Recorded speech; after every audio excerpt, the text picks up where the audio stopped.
I mean, you're between heaven and earth. What else more could you ask for? You know, and for me to have the opportunity to take flying and share that passion with other young people, get them motivated, excited about math and science, it's a remarkable thing. The majority of kids in the country love airplanes. They just don't know that they can fly them if they really want to. They think that it's either too expensive or they're not good enough or whatever the reason is, but if you can tell them that, you know, if you work hard and you put your mind to it, then kids are going to be able to do it. I mean, heck, I did it.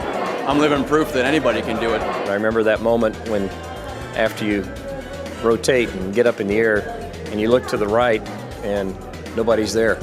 And that was one of the best moments of my life.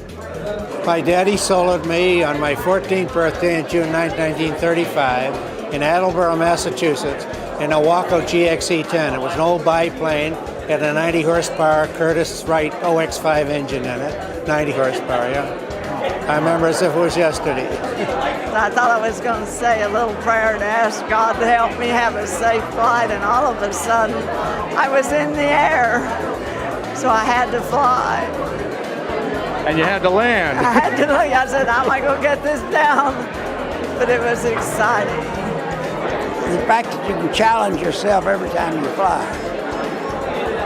And I always kind of prove for myself, just proving that I could do it a little better than I did yesterday. They offer scholarships, they offer opportunities.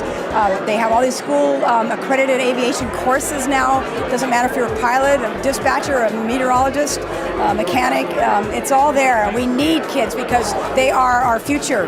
You know, back in the late 50s, when I was in high school, we could see those contrails in the sky. And I knew at the head of that was a jet fighter of some kind. And I could not wait to get there. I had to get there as soon as possible to see what it looked like from up there. And, you know, those people that flew those airplanes, they were gods to me. They were somebody from another planet. I was like 17, and it was a Cessna 150, and it's a real thrill to be up there for the first time by yourself. What a blast. I'll never forget my first solo. It's a milestone in your life to have the courage to pull back on the stick and fly, and then to bring the airplane back safely. Very, very, very memorable experience. Advanced aerodynamics, advanced propulsion systems makes it more exciting than ever. More available because it's increasingly economical, and that's what we're after. And it's the ultimate expression of freedom, really. There's a lot of airplanes in Wichita. They call it the air capital of the world. And I used to see these planes by the time I was 5 years old. Got my first ride when I was 7. And I knew that's what I wanted to do.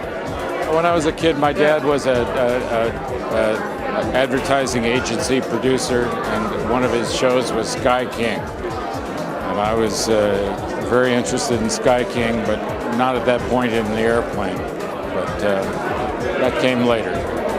I love everything to do about flying, whether it's balloons or planes or skydiving or space travel. And so obviously delighted to be here, delighted to meet such an incredible group of aviators.